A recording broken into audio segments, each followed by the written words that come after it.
Jet physics की तरफ से आपको खुशामदीद। और हमारा पहला टॉपिक है फिजिक्स। फिजिक्स की डिफिनेशन तो मुख्तलिफ लोग मुख्तलिफ किस्म के तरीक़ों से करते हैं।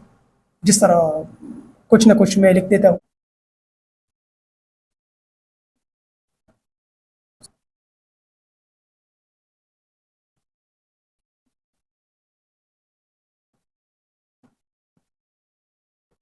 साइंस ऑफ नेचर इसको किस वजह से बोलते हैं? साइंस ऑफ नेचर का मतलब ये है कि नेचर में हमारे पास जितनी भी चीज़ हो रही है, जितनी भी चीज़ें हमारे पास है, पहाड़, दरख्त, ये समंदर, ये सारी चीज़ें, तो इन सारी चीज़ों के बारे में डिस्कशन वो हमारे साथ फिजिक्स करता है। ओके ना। इसके अलावा फिनोमेना के बारे में थोड़ी बात करते हैं। फिनोमेना का मतलब क्या है? जितनी भी फिनोमेना हमारे साथ हो रहे हैं, जिस तरह पानी का बहाव और बारिश का बरसना, इसी तरह हवाओं का चलना, हवाओं का रुख तब्दील करना, ये सारे हैं हमारे पास फिनोमेना। सूरज का निकलना, डूबना, ये सारी चीज़ें, ठीक है ना। तो इन सारी चीज़ों के बारे में स्टडी हमेशा फिजिक्स ही करेगी, और इन सारी चीज़ों के बारे में सवालात और जवाबात हमेशा फिजिक्स की वजह से ही हमारे साथ सामने आएंगी। इसके अलावा इसको साइंस ऑफ मशीन भी बोलते हैं। फिजिक्स हमेशा चाहता है कि लोगों के लिए आसानी पैदा हो, और उस आसानी को मज़ीद आसान बनाना इसका काम है। जिस तरह लोग पैदल चलते थे एक शहर से दूसरे शहर, फिर इन्होंने लोहे और ये सारी चीज़ें इकट्ठी किया और बाईसाइकिल बनाया। उसके बाद बाईसाइकिल से फिर जो है हमारे पास मोटरसाइकिल की शक्ल में चीज़ें आ गई, वो भी डेवलप हो के फिर जो है हमारे पास बड़ी बड़ी गाड़ियाँ, और अब सारा सिस्टम जो है मशीन के ज़रिए ही चल रहा है। जो तो आप जाने, जहाँ भी ज़िंदगी के लिए किसी भी किस्म की आसानी की ज़रूरत पड़ी, फिज़िक्स वहाँ पर हाजिर हुआ। जिस तरह सबसे पहला और बड़ा मसला था लोगों को बिजली की वजह से, और बिजली को पैदा करना, उसको यूटिलाइज़ करना, ये सारी चीज़ें जो है हमारे पास फिज़िक्स ने बयान की। इसके अलावा दूसरी बात, इसको साइंस ऑफ यूनिवर्स भी बोलते हैं। साइंस ऑफ यूनिवर्स मीन्स ये सारा यूनिवर्स डिस्कस करता है। मिसाल के तौर पर ज़मीन के तह से लेके गैलेक्सी और कॉस्मिक वेब तक ये जा सकता है। तो ये सारी चीज़ें जो है हमारे पास ये डिस्कस करता है, और इसके दरमियान जितनी भी चीज़ें हो, इस सारी चीज़ों के बारे में स्टडी हमेशा फिज़िक्स ही करेगी। इसके अलावा इसको साइंस ऑफ इंजीनियरिंग वर्ल्ड भी बोलते हैं, ठीक है ना। बहुत सारी जगहों पर मैंने देखा this is the science of engineers, लोग उसको बोलते हैं साइंस ऑफ इंजीनियर्स। मतलब क्या है? जितने भी इंजीनियर्स बन रहे हैं उसका काम है मशीनें बनाना, ज़िंदगी के लिए आसानियाँ पैदा करना, किसी भी चीज़ को मज़ीद अच्छी तरीके से करवाना या करना, वहाँ पर हमारे लिए इंजीनियर्स की ज़रूरत पड़ेगी। और इंजीनियर्स के लिए सबसे पहला बेस वो है हमारे पास फिज़िक्स। तो ये सारे डिफिनेशन मुख्तलिफ चीज़ों से, इसी तरह इसको और भी बहुत सारे अल्फाज से जो है इसको जाना जाता है, लेकिन सब लोगों का एक ही डिफिनेशन पर इक्तफा है, और कोई भी इसके बारे में मज़ीद बातें नहीं करना चाहता। हर जगह पर जब भी हम फिज़िक्स की बात करते हैं तो हमारे पास एक डिफिनेशन बन जाता है, और उस डिफिनेशन में हम पढ़ते हैं कि मैटर, दूसरी एनर्जी, तीसरा इन दोनों के दरमियान इंटरेक्शंस।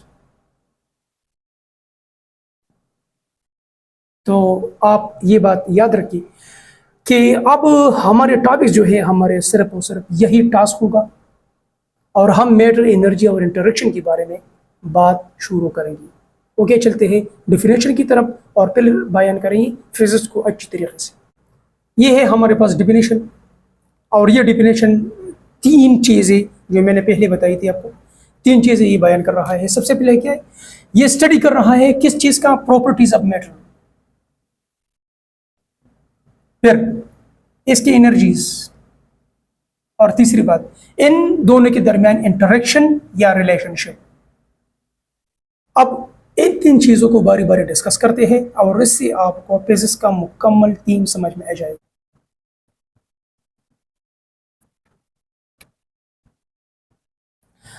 अब डिस्कस करते हैं मैटर को। मैटर क्या है हमारे पास? Everything, everything which have mass is known as matter. हर वो चीज़ जिसका मास हो उसको हम मैटर ही बोलेंगे, ठीक है ना। डिफिनेशन लोग मुख्तलिफ किस्म से करते हैं। Everything which have mass and occupy space, तो वो डिफिनेशन भी बन गई। लेकिन जिस बस सिंपल ये सीखो, जिस चीज़ का मास होगा वो हमेशा हमारे पास मैटर ही होगा। और मैटर की फिर तीन शाही है, solid, liquid, gas and plasma, वो उसके स्टेट्स हैं। तो मतलब क्या है, मैटर मीन एवरीथिंग। मैं हमेशा बोलता हूँ मैटर मीन एवरीथिंग, हर चीज़ हमारे पास मैटर है। कुछ चीज़ें ऐसे हैं जो हमारे पास मैटर नहीं है, और जगह अगर हम अपने सराउंडिंग में नज़र डालें तो वहाँ पर हमें या सॉलिड में चीज़ें मिलेगी, या लिक्विड में, या गैस में, या प्लाज्मा में। तो ये सारी चीज़ें हमारे साथ जो है हमारे साथ मैटर की कैटेगरी में आती है। तो मज़ीद अपने आप को परेशान करने की ज़रूरत नहीं है। Matter mean everything, matter mean everything, बस ये चीज़ जानो। तो लोग एतराज़ भी करेंगे एवरीथिंग मीन, कुछ चीज़ें ऐसे हैं जो हमारे साथ मैटर के स्टेट में नहीं आती। मिसाल के तौर पर शेडो, शेडो हमारे पास मैटर नहीं है। इसके अलावा जिस तरह हम बोलते हैं सॉल, रूह को हम कभी भी मैटर नहीं कह सकते। इसी तरह जो हमारे अक़ायद और हमारे जो दीन बताता है, फरिश्ते, मलाइक, शैतान और ये सारी चीज़ें जो है हमारे साथ, तो वो हमारे साथ फिज़िकल दुनिया में वो एग्जिस्ट नहीं करती, इसलिए हम उसको मैटर नहीं बोल सकते। तो यार अगर वो चीज़ें एक तरफ कर ली जाए, मिसाल के तौर पर हमें शेडो से क्या लेना देना, रूह हमारे अंदर है, बस इतना ही काफ़ी है हमारे लिए, और उसको कभी भी हमने इतनी गहराई से डिस्कस नहीं किया। तो एवरीथिंग का मतलब ये है कि ये सारी चीज़ें अगर इग्नोर की जाए तो हमारे पास मैटर का पूरा डिफिनेशन बन सकता है। तो मैटर के डिफिनेशन इतना ही काफ़ी है कि एवरीथिंग इज मैटर। ओके, अब चलते हैं एनर्जी की तरफ।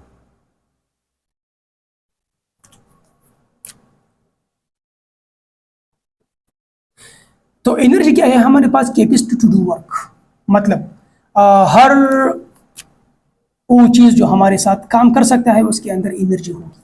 अगर वो काम करने के काबिल नहीं है उसको हम एनर्जी की कैटेगरी में नहीं ले सकते। मिसाल के तौर पर हर वो चीज़, एनर्जी क्या है, देखो अब बैटरी के अंदर इलेक्ट्रिकल एनर्जी है। अगर इलेक्ट्रिकल एनर्जी हो तो हमारे साथ बिजली बना सकते हैं, वो हमारे लिए यूपीएस भी चला सकता है। अगर बैटरी डाउन हो जाए, इलेक्ट्रिकल एनर्जी ख़त्म हो जाए तो फिर बस लाइट ऑफ। तो इसी तरह उसके अंदर इलेक्ट्रिकल एनर्जी है। इसी तरह सेब के अंदर जो है, जिसको एप्पल बोलते हैं, एप्पल, तो एप्पल के अंदर भी विटामिन है, प्रोटीन्स है, ये सारी हमारी एनर्जी की कैटेगरी में आते हैं। इसी तरह अगर मेरे अंदर भी एनर्जी है, इसलिए मैं बोल रहा हूँ। अगर मेरे पास एनर्जी न हो तो मैं बोलने के काबिल नहीं रहूँगा। तो ये सारे है हमारे पास एनर्जी के स्टेट्स। अगर इन दोनों यानी मैटर और एनर्जी के दरमियान एक लफ्ज़ लगाया जाए, हैज़, तो हमारे पास पूरा सेंटेंस बन जाएगा, everything which has capacity to do work. मतलब क्या है इसका, देखो देखो सिंपल।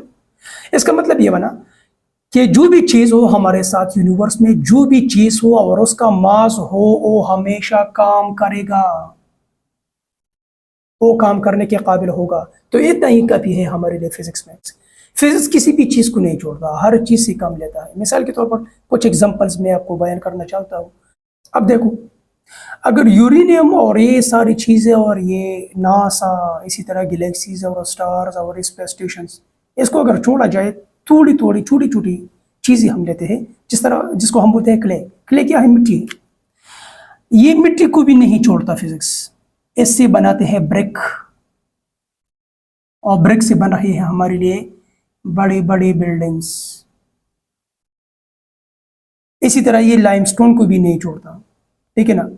और लाइमस्टोन को ये इसको जो है टेम्परेचर देते हैं, हॉट बनाता है इसको, फिर इसको पाउडर शेप में तब्दील करते हैं, और दो तीन एटम्स इसमें शामिल करके हमारे पास बन रहे हैं सीमेंट,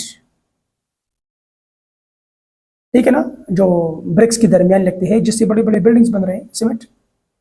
तो सीमेंट क्या है, इसमें थोड़ा सा पानी डालो, वापस यही चीज़ बन जाएगा, ठीक है ना। तो ये चट्टानों को भी नहीं छोड़ता। इसी तरह जो है ये गोबर को भी छोड़ नहीं पाता, जिसको सिर्फ हम खेतों में ही इस्तेमाल कर सकते हैं, जो मवेशी इसके जो गोबर होते हैं ना। लेकिन ये गोबर की भी नहीं छोड़ता, इसको बंद करते हैं एक कंटेनर के अंदर,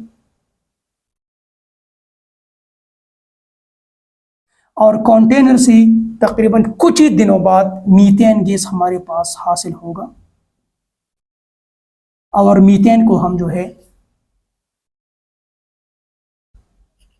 और मीथेन को एज ए फ्यूल हम इस्तेमाल कर सकते हैं। तो ये है फिजिक्स की कमालात। ये छोटी से छोटी चीज़ को भी नहीं छोड़ता, बड़ी सी बड़ी चीज़ को भी नहीं छोड़ता। अब हमारे पास टॉपिक रहता है इंटरेक्शंस। इंटरेक्शन क्या है? तो इंटरेक्शन का मतलब ये है कि मैटर से एनर्जी बन सकती है, मैटर हमें एनर्जी दे सकता है और इसी तरह एनर्जी जो है हमें मैटर प्रोवाइड कर सकता है। लेकिन ये थोड़ी मुश्किल टॉपिक है और इसके लिए हमें जाना पड़ेगा मॉडर्न फिजिक्स की तरफ। तो इससे हमारे 2 वीडियोज और बनेंगे, conversion of matter to energy and the conversion of energy to matter, वो भी आपने देखने हैं और इससे आपको फिजिक्स का मुकम्मल थीम और ये सारा किस्सा आपको आपके जहन में आ जाएगा। Okay, thank you very much.